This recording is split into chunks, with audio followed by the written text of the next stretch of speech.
Hello, dear students. Myself, Dr. Rakhi, Assistant Professor in Commerce, Maharaja Agrasen महाविद्यालय जगाधरी। आज हम एक नया टॉपिक डिस्कस करेंगे, that is formation of company. I hope कि आपने मेरा लास्ट वीडियो ध्यान से सुना होगा, कंपनी मीनिंग एंड टाइप्स, जिसमें हमने बहुत सारे different kinds of company discuss किए, like private company, public company, government company, holding company, subsidiary company, one person company. जब इतनी सारी कंपनीज हम फॉर्म कर सकते हैं तो क्वेश्चन अराइज होता है कि ये कंपनी बनाएं कैसे। लाइक कि सोल प्रोप्राइटरशिप में आप एक शॉप या अपना ऑफिस या अपना फैक्ट्री ओपन करते हैं, आप अपने फंड्स इन्वेस्ट करते हैं, लैंड एक्वायर करते हैं, तो कुछ प्री रिक्विजिट्स होती हैं हर फॉर्म ऑफ बिजनेस ऑर्गेनाइजेशन को एस्टेब्लिश करने के लिए। सिमिलर मैनर में कंपनी हमें फॉर्म करनी होगी और कंपनी फॉर्म करने का एक प्रॉपर प्रोसीजर होगा। So let's have a look that how company is formed. इस वीडियो के माध्यम से आप जान पाएंगे कि फॉर्मेशन ऑफ कंपनी होता क्या है, कौन कौन सी इसकी स्टेजेस होती हैं। प्रमोशन स्टेज के बारे में हम डिटेल में पढ़ेंगे, प्रमोटर कौन है, उसके फंक्शंस, पोजीशन क्या होती है, रेम्युनरेशन, राइट्स, ड्यूटीज, लायबिलिटीज, क्या क्या उसके कर्तव्य हैं, क्या क्या जिम्मेदारियां बनती हैं। इनकॉर्पोरेशन स्टेज यानी कि रजिस्ट्रेशन स्टेज, पंजीकरण किस तरीके से होता है। कैपिटल सब्सक्रिप्शन स्टेज के बारे में हम पढ़ेंगे, अभिदान पूंजी दशा के बारे में, और लास्ट हम पढ़ेंगे कमेंसमेंट ऑफ बिजनेस स्टेज। सो जैसे ही एक इंडिविजुअल प्लान करेगा कि मुझे प्राइवेट कंपनी ओपन करनी है या पब्लिक कंपनी ओपन करनी है, तो उसे सबसे पहले अपने माइंड में कुछ बातों को लेके आना होगा कि मैं कौन कौन सी लीगल फॉर्मेलिटीज को पूरा करूंगा। क्या वो लीगल फॉर्मेलिटीज का जो प्रोसीजर है ये बहुत ही लेंदी है या डिफ़िकल्ट है, क्या क्या स्टेजेस होंगे जिससे होकर मेरी कंपनी बनेगी। जब इन सब पॉइंट्स को ध्यान में रखा जाता है और इन सारे लीगल फॉर्मेलिटीज को पूरा किया जाता है, तो उसके बाद ही एक कंपनी फॉर्म होती है। यानी कि कंपनी की फॉर्मेशन की 4 स्टेजेस हैं। सबसे पहले कंपनी का आइडिया लेना, यानी कि कंपनी का आइडिया एक पर्सन के माइंड में हो, एक पर्सन हो या वो ग्रुप ऑफ पर्सन्स भी हो सकते हैं। फिर उस आइडिया को रियलिटी में कन्वर्ट करना, कंपनी को रजिस्टर कराना, पूंजी एकत्रित करना, फिर अपने बिजनेस को स्टार्ट करना। ये 4 स्टेजेस हैं जिसके थ्रू कंपनी फॉर्म होती है। एक पब्लिक लिमिटेड कंपनी को ये चारों स्टेजेस पूरी करनी होती है, जबकि प्राइवेट लिमिटेड कंपनी के लिए सिर्फ फर्स्ट 2 स्टेजेस को फुलफिल करना अनिवार्य है। जैसे ही 2 स्टेजेस प्राइवेट कंपनी पूरा कर लेगी, तो फिर वो अपना बिजनेस स्टार्ट कर सकती है, क्योंकि उस कंपनी को इनकॉर्पोरेशन सर्टिफिकेट रिसीव हो गया है। और जैसे ही इनकॉर्पोरेशन सर्टिफिकेट रिसीव हुआ, बिजनेस कमेंसमेंट उसका ऑटोमेटिकली हो जाएगा। बट पब्लिक लिमिटेड कंपनी के लिए इन चारों स्टेजेस को पूरा करना अनिवार्य है।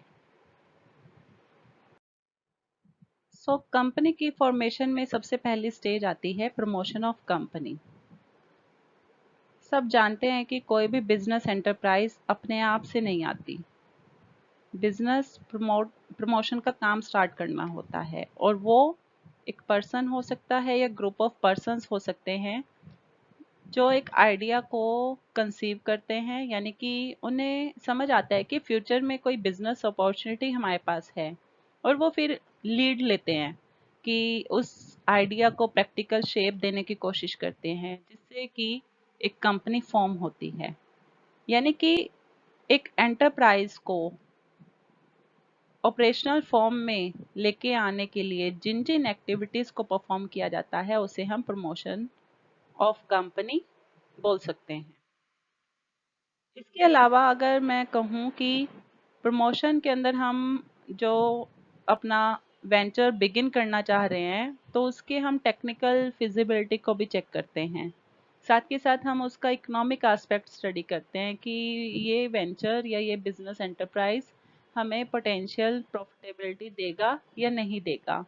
तो बहुत सारी एक्टिविटीज़ जिनके थ्रू एक एंटरप्राइज की बिल्डिंग बिगिन होती है, और जब तक कंपनी का ऑर्गेनाइजेशन सेटअप नहीं हो जाता, यानी कि प्लान कंप्लीट नहीं हो जाता, आइडिया को हम रियलिटी में कन्वर्ट नहीं कर पाते जब तक, तब तक प्रमोशन प्रोसेस फिनिश नहीं होता। ये तब स्टार्ट हो जाता है जब हम प्रमोटर अपने आइडियाज़ को सीरियसली कंसीडर करना बिगिन कर देता है। दैट मीन्स कि सिर्फ आइडिया अपने माइंड में रखो तो वो प्रमोशन ऑफ कंपनी नहीं है। उस आइडिया को एक्शन में कन्वर्ट करने के लिए जिन जिन एक्टिविटीज़ को परफॉर्म किया जाता है उसे हम प्रमोशन ऑफ कंपनी बोलते हैं।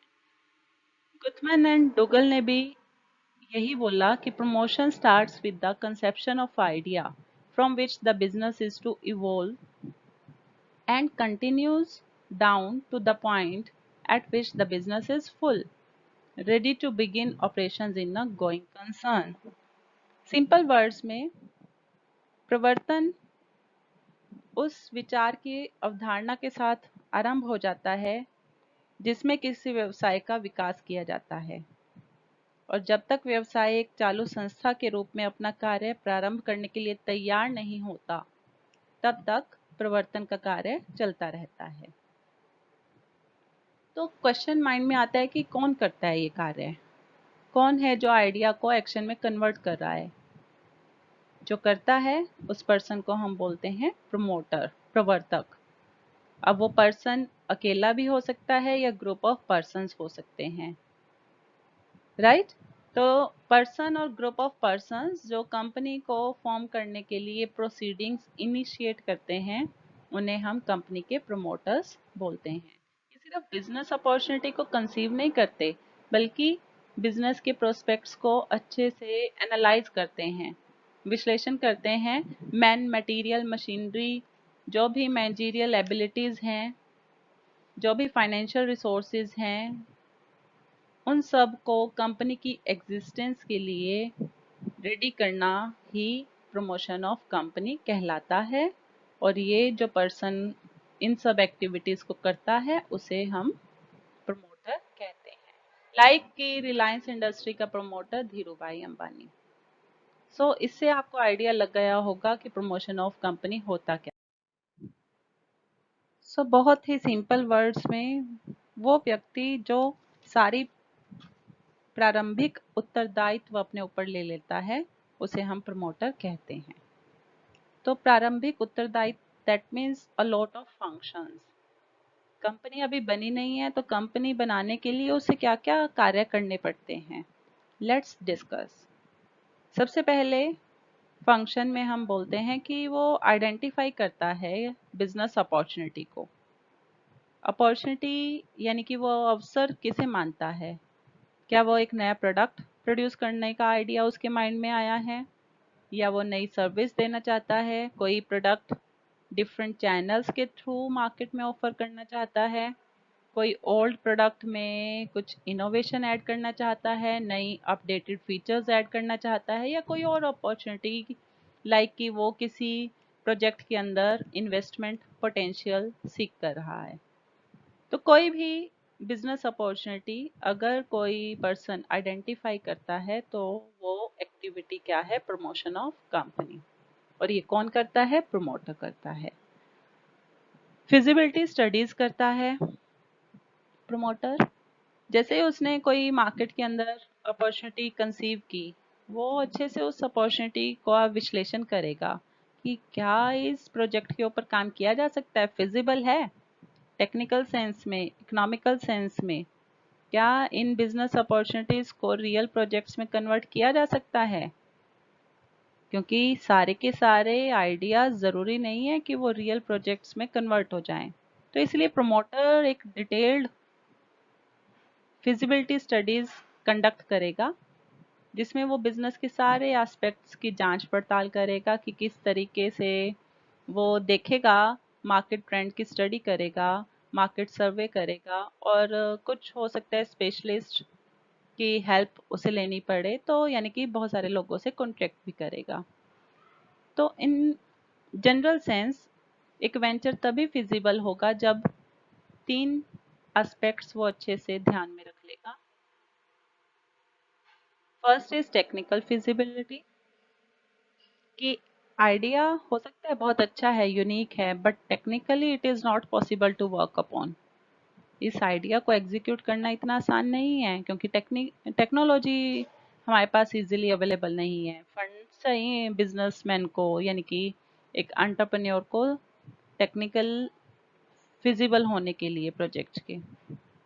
Second is financial feasibility. कई बार ये भी फिजिबल नहीं है कि बहुत सारे फंड्स हमें बिजनेस एंटरप्राइज के लिए चाहिए, जो आइडिया हमारे पास आया है, बट उन फंड्स को रेज करने में बहुत डिफिकल्टीज हैं। हो सकता है फाइनेंशियल इंस्टीट्यूशन हेजिटेट करें आपके न्यू वेंचर के लिए फंड्स को ग्रांट करने में, आपको लोन देने में। तो ये फिजिबिलिटी फाइनेंशियल टर्म्स में भी चेक करना बहुत ज़रूरी है। इकोनॉमिकल फिजिबिलिटी, एक बिजनेस अपॉर्चुनिटी हो सकता है टेक्निकली फिजिबल हो, यस, कि आप टेक्नोलॉजी जानते हैं, फाइनेंशियली आप बहुत साउंड हैं, बट इकोनॉमिकल सेंस में लाइक कि इस प्रोजेक्ट में मैं इन्वेस्टमेंट तो कर दूंगा, बट जो इन्वेस्टमेंट की मेरी रिक्वायर्ड रेट ऑफ रिटर्न है वो इस प्रोजेक्ट से नहीं आने वाली, तो क्या मैं उस प्रोजेक्ट के लिए आगे कंटिन्यू करूंगी? नो। दैट मीन्स एक बिजनेस अपॉर्चुनिटी को आइडेंटिफाई करना इनफ नहीं है, बल्कि इसके ऊपर एनालिसिस करना उससे ज़्यादा इम्पोर्टेंट है, टेक्निकल टर्म्स में, फाइनेंशियल टर्म्स में एंड इकोनॉमिक सेंस में। Another function that a promoter performs is he fulfills the requirement of minimum number of members। यानी कि जो प्राइवेट कंपनी फॉर्म करने के लिए minimum number of members 2 required हैं, वो कौन पर्सन है जो अरेंज करेगा? That is promoter. यानी कि उनकी कंसेंट लेना 2 पर्सन्स की, ताकि उसकी प्राइवेट कंपनी फॉर्म हो सके।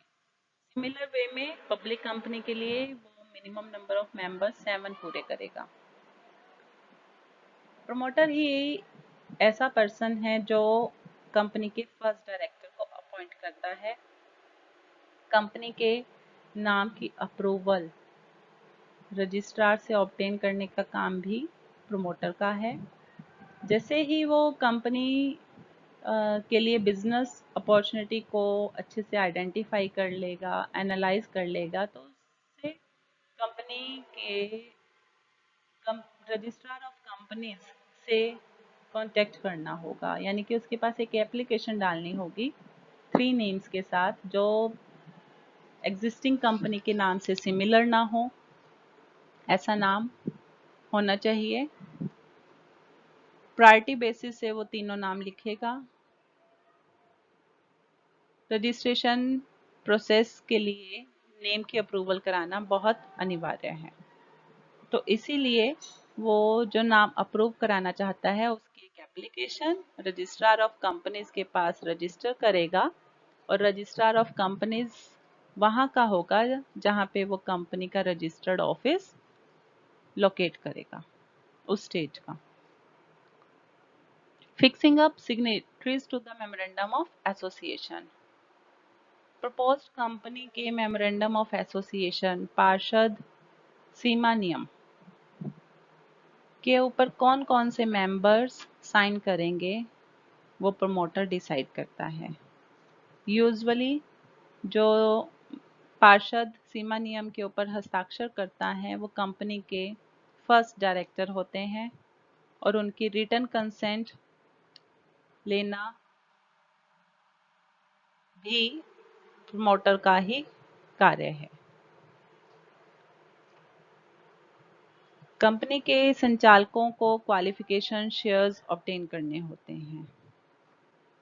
कंपनी कि बहुत सारे एक्सपर्ट्स प्रोफेशनल्स की अपॉइंटमेंट का कार्यभार भी प्रमोटर्स के ऊपर है, यानी कि उनकी नियुक्ति कौन करता है? प्रमोटर करता है। ये सारे प्रोफेशनल्स वो हैं जो कंपनी के नेसेसरी डॉक्यूमेंट्स को प्रिपेयर करने में हेल्पफुल रहते हैं। कंपनी के जैसे कि बैंकर्स की अपॉइंटमेंट करनी है, ऑडिटर्स अपॉइंट करने हैं, लॉयर्स अपॉइंट करने हैं, तो ये सब अपॉइंटमेंट कौन करता है? प्रमोटर करता है। Preparation of necessary documents, promoters ही हैं जो सारे लीगल डॉक्यूमेंट्स को प्रिपेयर करने के लिए वर्क करेगा। जो जो भी प्रलेख रजिस्ट्रार ऑफ कंपनीज के पास सबमिट होने हैं, वो सारा प्रिपरेशन प्रमोटर करता है। उन सारे डॉक्यूमेंट्स में हम इंक्लूड करते हैं return of allotment, memorandum of association, article of association, consent of directors, statutory declaration, यानी कि जो पार्षद सीमा नियम है, पार्षद अंतर नियम है, संचालकों की सहमति है और एक डेक्लरेशन कि यस हम ये कंपनी को आइडेंटिफाई करते हैं और ये कंपनी बनने के लिए तैयार हैं, बनाने के लिए तैयार हैं। नेक्स्ट क्वेश्चन जो माइंड में आता है कि कंपनी के प्रमोटर्स तो बहुत सारा काम कर रहे हैं, बट वो प्रमोटर्स एक्चुअल में कंपनी में किस पोजीशन पे काउंट किए जाते हैं? एक अच्छा सक्सेसफुल प्रमोटर तो कंपनी के लिए बहुत प्रॉफिटेबल हो सकता है, वेल्थ क्रिएटर हो सकता है। एक पर्सन जो कंपनी के प्रमोशन के साथ जुड़ा हुआ है उसे हम प्रमोटर कहते हैं। जिसने बिजनेस स्टार्ट करने का आइडिया कंसीव किया, जिसने बहुत सारे रिसोर्सेज को असेंबल किया, मैन, मनी, मशीन, मटेरियल सबको उसने एकत्रित किया और फिर एक कंपनी फॉर्म करने के लिए जो नेसेसरी डॉक्यूमेंटेशन थी, जो परमिशन रिक्वायर्ड थी, नेम की अप्रूवल थी, वो सब कार्य किसने किए? प्रमोटर ने किए। यानी कि जो भी प्रीलिमिनरी कॉन्ट्रैक्ट्स हैं वो सारे एक्टिविटीज कौन परफॉर्म कर रहा है? प्रमोटर कर रहा है। कंपनी को रजिस्टर कराने का काम है। तो प्रमोटर्स जब वास्तविकता में इतना सारा वर्क करते हैं तो हमें कंपनी का उन्हें एक एजेंट मानना चाहिए, ये कंपनी का उन्हें ट्रस्टी समझना चाहिए। वास्तविकता क्या है? प्रमोटर होते कौन है? तो कंपनीज एक्ट इसके ऊपर कुछ अपने प्रावधान लागू करता है। क्लियरली कहीं भी ये मेंशन नहीं कि प्रमोटर्स को हम एजेंट मान सकते हैं, प्रमोटर्स को हम कंपनी के ट्रस्टी कह सकते हैं। No, they are neither the agents nor the trustees. उनकी रजिस्ट्रेशन से पहले उन्होंने जो भी अनुबंध, जो भी कॉन्ट्रैक्ट लोगों के साथ किए हैं वो उन प्रमोटर्स की पर्सनल लायबिलिटी है, जब तक कि कंपनी फॉर्म होने के बाद कंपनी के डायरेक्टर्स उन कॉन्ट्रैक्ट्स को रेटिफाई नहीं करते। प्रमोटर्स की कंपनी के साथ एक ट्रस्ट की रिलेशनशिप है और इसीलिए अगर कभी भी कंपनी के अंदर या कंपनी की फॉर्मेशन के वक्त प्रमोटर कोई भी प्रॉफिट अर्न करते हैं तो उन्हें कंपनी को ये फुल डिस्क्लोज करना अनिवार्य है। कंपनीज एक्ट यहाँ पे लाइबिलिटी अराइज कर देता है कि अगर प्रमोटर ने कोई भी गुप्त लाभ कमाया है और कंपनी को इसके बारे में इन्फॉर्म नहीं किया है। प्रमोटर्स को, क्योंकि प्रमोटर्स फिड्यूशरी पोजीशन में हैं, यानी कि ट्रस्टवर्दी रिलेशनशिप में हैं, इसीलिए लीगली ना ही प्रवर्तक अपने जो प्रमोशन के वक्त खर्चे हुए हैं उनको क्लेम करने के लिए एंटाइटल्ड है। Company however may choose to reimburse the pre-incorporation expenses। Company अपने आप से ये ऑप्शन सिलेक्ट कर सकती है कि कंपनी बन गई है और कंपनी अब इन इनकॉर्पोरेशन एक्सपेंसेस को की क्षतिपूर्ति प्रमोटर्स को करने के लिए तैयार है। कंपनी इसके लिए डायरेक्ट प्रोमोटर्स को बहुत सारे ऑप्शंस भी देती है, जिसको हम बोलते हैं remuneration of promoter. So let's study the next topic, remuneration of promoter. Promoter को जो पारिश्रमिक मिलता है वो किस किस फॉर्म में मिलता है? क्या हमेशा उसे नकदी भुगतान होता है? नो. कैश में भी उसकी पेमेंट हो सकती है, लमसम अमाउंट उसे मिल सकती है, या पार्टली कैश, पार्टली शेयर्स और डिवेंचर्स की फॉर्म में उसे एसेट मिल जाए, रेमुनरेशन मिल जाए, या वो कंपनी को अपनी पर्सनल एसेट सेल कर सकता है प्रॉफिट पर और कंपनी से कैश रिसीव कर ले, या फिर fully paid up shares receive कर सकता है in the form of consideration. एक कंडीशन यही है कि कंपनी को जो उसने अपनी एसेट्स बेची हैं प्रॉफिट पर, उससे रिलेटेड सारी इंफॉर्मेशन, सारे फैक्ट्स उस एसेट से रिलेटेड, क्या ओरिजिनल कॉस्ट थी, कितना डेप्रिसिएशन है, सब कुछ उसे कंपनी को एक्यूरेट मैनर में प्रोवाइड करना होगा. और वो फिर कंपनी से प्रॉफिट मार्जिन को इंक्लूड करके ही कैश रिसीव कर सकता है, या फिर वो शेयर्स और डिवेंचर्स को रिसीव कर सकता है. अनदर वे कि एक प्रमोटर को रेमुनरेशन देने का तरीका रहता है कि जो कंपनी की अनइश्यूड शेयर कैपिटल पड़ी है, कंपनी प्रमोटर को ये ऑप्शन दे सकती है कि आप हमसे अनइश्यूड शेयर्स फेस वैल्यू पे खरीदिए. जो भी प्रीलिमिनरी एक्सपेंसेस बियर किए गए हैं उन सब की रिएम्बर्समेंट कंपनी एक ऑप्शन के फॉर्म में दे सकती है कि आप हमसे अनइश्यूड शेयर्स फेस वैल्यू पर खरीद सकते हो. तो ये वेज हैं रेमुनरेशन ऑफ प्रमोटर.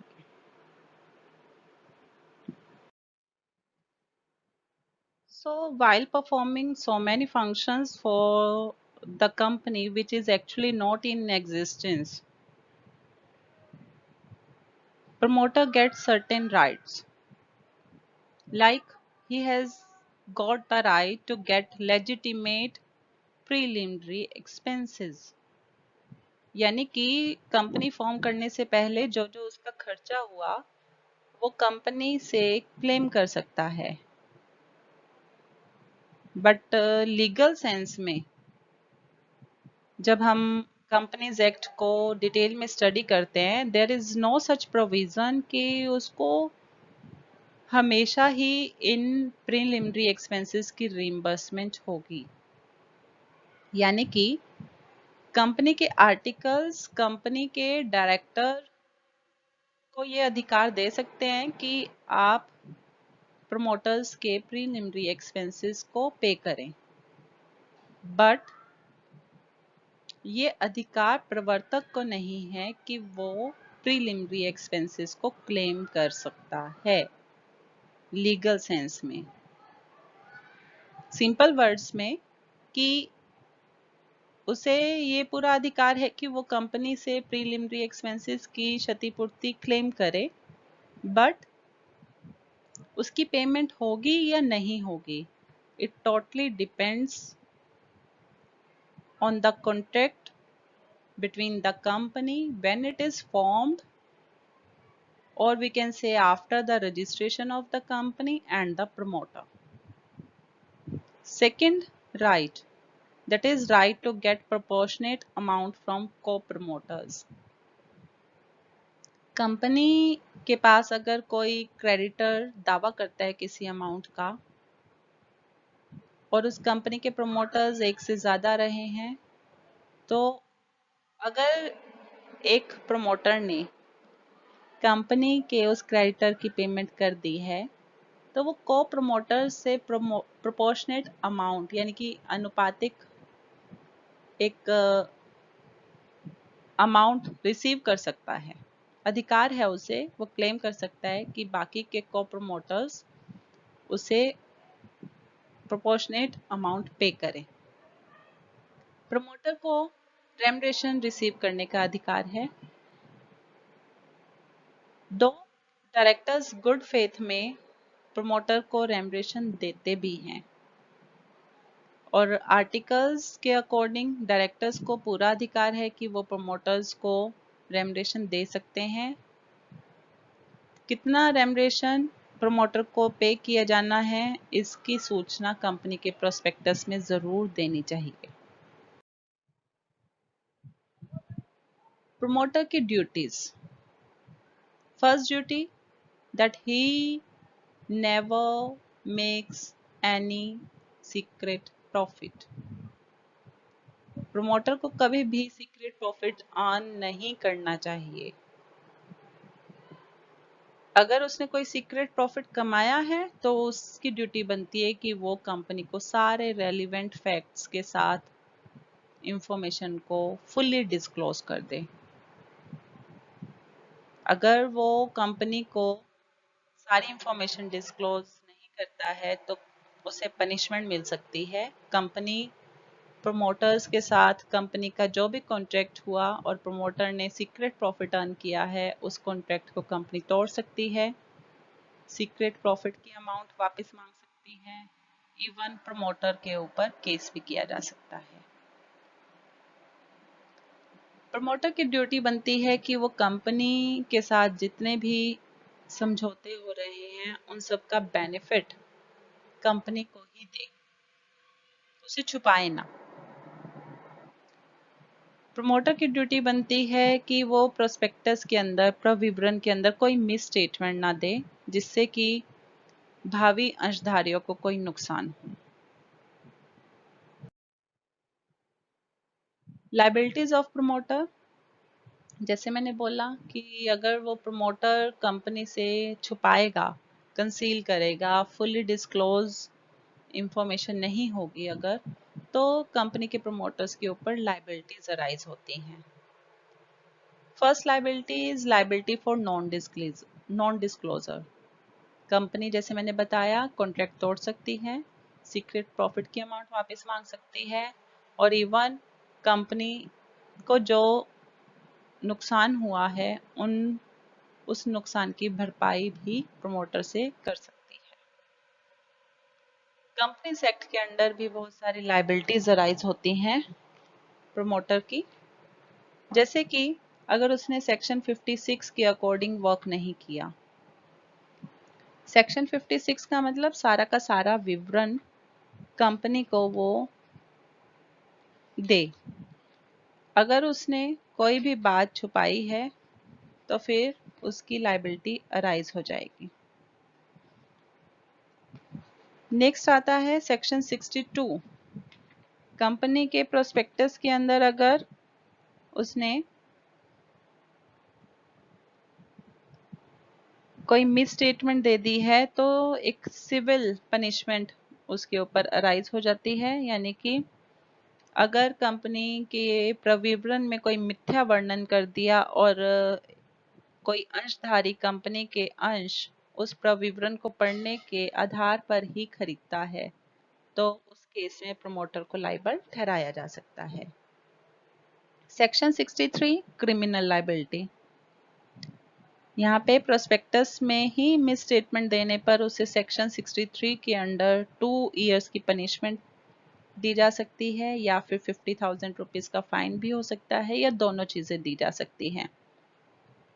इस क्रिमिनल लायबिलिटी से प्रमोटर तभी बच पाएगा जब वो ये सिद्ध कर देगा कि जो भी ये असत्य कथन उसने कहा है ये इम्पोर्टेंट नहीं है या ये उस वक्त सत्य था।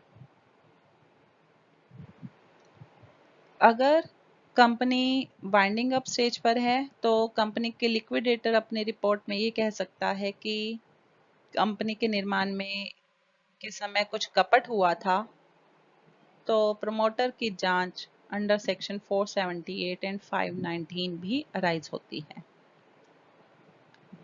सेक्शन 543, अगर कंपनी के फॉर्मेशन के टाइम पर उसने कंपनी के साथ विश्वास भंग किया और कंपनी के धन का दुरुपयोग किया तो उसके लिए सेक्शन 543 के अंडर प्रमोटर को लायबल ठहराया जा सकता है। Next stage is registration of company. Registration तब बिगिन होता है जब प्रमोशन हमारा एंड होता है, that means registration next stage है। जो कंपनी को एक बर्थ, एक एग्जिस्टेंस देता है। रजिस्ट्रेशन प्रोसेस का प्रोसीजर होता है, यानी कि कंपनी का पंजीकरण करने के लिए कुछ फॉर्मेलिटीज, कुछ डॉक्यूमेंटेशन, कुछ प्रोसीजर्स को अडॉप्ट करना होता है। Like memorandum of association prepare करना होगा, पार्षद सीमा नियम, आर्टिकल ऑफ एसोसिएशन प्रिपेयर करना होगा, पार्षद अंतर नियम, लिस्ट ऑफ डायरेक्टर बनानी होगी जहाँ पे डायरेक्टर की नेम, एड्रेस, उसके ऑक्यूपेशन, सब डिटेल को रजिस्ट्रार के पास जमा कराना होगा। कंपनी के जो डायरेक्टर एग्री कर रहे हैं टू एक्ट एज डायरेक्टर, उनकी रिटर्न कंसेंट भी रजिस्ट्रार के पास फाइल होगी।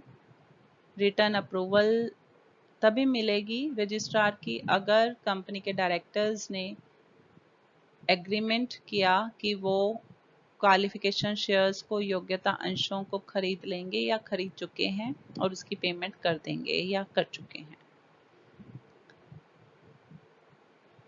ये भी जरूरी होगा कि कंपनी का रजिस्टर्ड ऑफिस का क्या एड्रेस है, उसका एक नोटिस भी रजिस्ट्रार के पास जाएगा और ये नोटिस इनकॉर्पोरेशन होने के 30 दिन के अंदर तक दिया जा सकता है।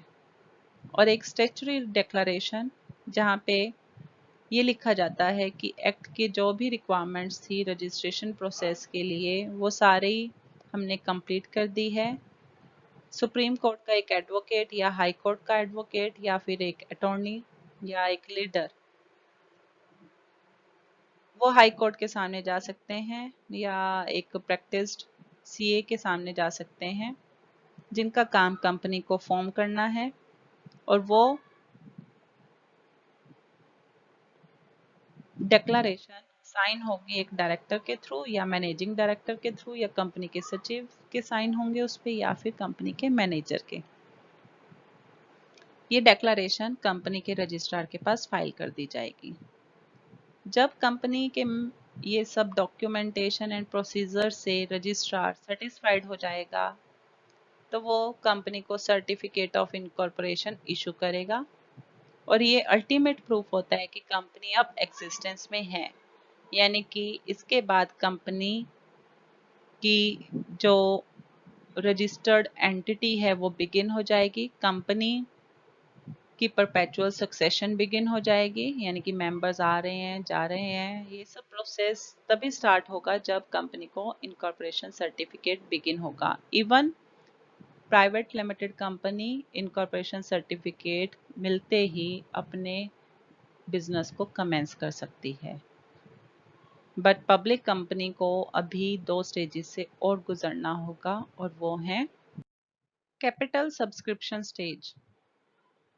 सेक्शन 70 के according public company which is limited by shares public को इनवाइट कर सकती है कि आप आइए हमारी कंपनी के शेयर्स खरीदिए। और कैसे ये इनवाइट किया जाता है पब्लिक को? एक प्रोस्पेक्टस के थ्रू, प्रविवरण के थ्रू, या हम कहें अगर कंपनी प्रोस्पेक्टस प्रिपेयर नहीं करती है तो कंपनी को statement in लिeu of prospectus prepare करना होता है। तो पब्लिक कंपनी के लिए ये अनिवार्य है कि वो पब्लिक से पैसा अरेंज करे, जबकि प्राइवेट कंपनी अपने प्राइवेट सोर्सेज से पैसे को अरेंज करती है। तो इसीलिए ये third stage public company limited by shares के लिए मैंडेटरी है। कंपनी अपना प्रोस्पेक्टस इशू करेगी और मिनिमम सब्सक्रिप्शन को रिसीव करेगी।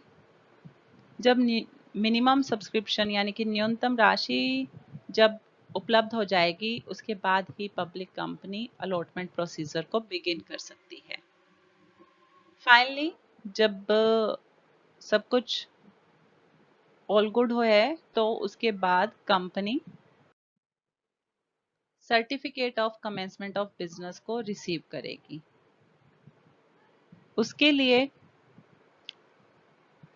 रजिस्ट्रार के पास एक सर्टिफिकेट जाएगा, एक बैंक की तरफ से लेटर होगा साथ में जिसमें ये लिखा होगा कि हमने जो मनी है वो रिसीव की है। रजिस्ट्रार सारे डॉक्यूमेंट्स को स्टडी करेगा, सारी लीगल फॉर्मेलिटीज अगर डन होगी तो registrar certificate of commencement of business को प्रोवाइड करेगा, और अल्टीमेटली पब्लिक कंपनी के लिए ये सर्टिफिकेट कंक्लूसिव एविडेंस होगा, यानी कि पब्लिक कंपनी अब अपना बिजनेस प्रारंभ कर सकती है। तो इन 4 स्टेजेस से होने के बाद ही एक पब्लिक कंपनी एग्जिस्टेंस में आती है, जबकि फर्स्ट 2 स्टेजेस को पूरा करने के बाद प्राइवेट कंपनी एग्जिस्टेंस में आ जाती है। यहाँ पर कुछ रेफरेंसेस मेंशन है जहाँ से ये वीडियो प्रिपेयर की गई है। इसके बाद हम फिर दोबारा मिलेंगे एक नई वीडियो के साथ। तब तक के लिए धन्यवाद।